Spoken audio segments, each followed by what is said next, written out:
At the wheel of this car is a man torn between two worlds. He's an Arab sheikh who was born in an old Arabia and will die in a new one. He worships Allah, loves the desert, and is one of the richest men in the world. His name is Zaid.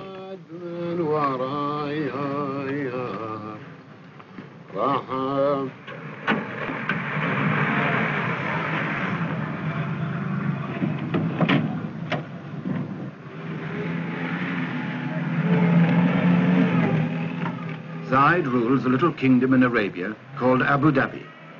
20,000 people in a stretch of sand and salt flats about half the size of Denmark. To the tribesmen who follow him everywhere, he's the undisputed boss. His forefathers ruled the desert from the back of a camel. He rides it in a limousine.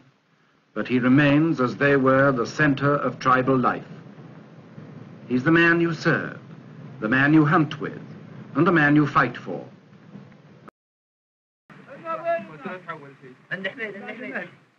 From their uncertainty about the new way of life, Zaid and his men go back to the desert as often as they can. The desert is still home, the place they knew before they were rich, and the only place they will really know until the day they die. In the desert for a day or a week or a month, they can go back to their old and simpler ways, to a genuine sense of comradeship that the modern world leaves no time for. There are no budgets and civil servants here, no plans, no figures, no complications, no closed office doors.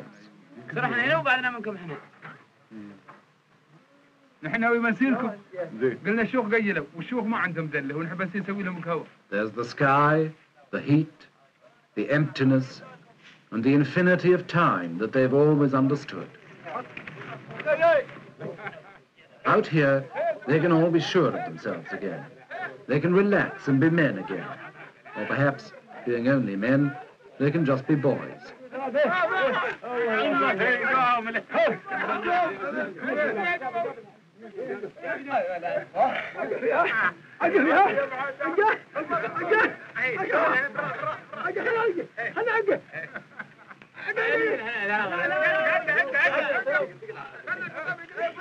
Even Zaid, the ruler, can let his hair down here and be one of the boys fighting a mock battle with his secretary.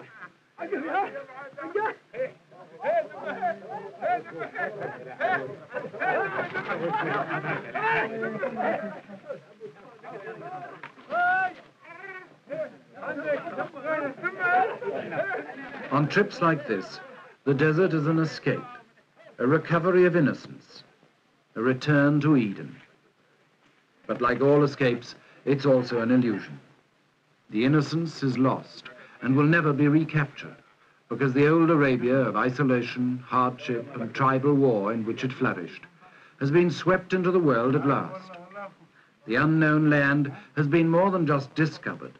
It's been uncovered in the past 10 or 20 years and dragged naked into everybody's sight.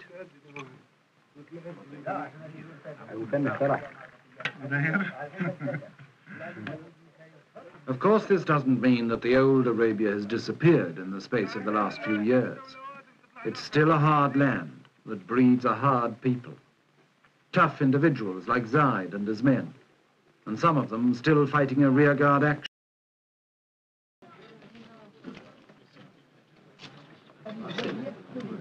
Money changes all relationships. When Zaid visits his neighbors now, the traditional feast for a visitor becomes an offering to a wealthy benefactor instead. Unlike many of Arabia's oil millionaires, Zaid believes in sharing his wealth. He told me once, the oil business is like a lottery. I might still be poor and my neighbors might be rich, so we ought to help each other. He's already given away millions. Zaid's host at this feast was one of his poorest neighbors. But now that Zaid has touched his palm with silver, he won't be quite so poor.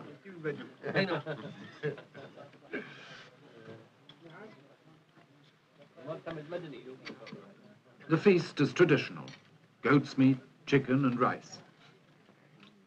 And when the VIPs are finished, the lesser men move in.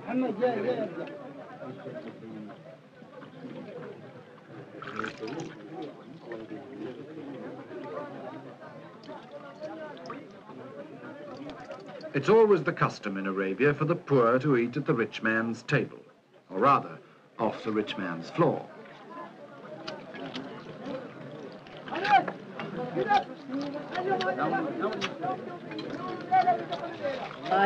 When this lot are finished, there'll still be more to come, in descending order of rank and ascending order of hunger.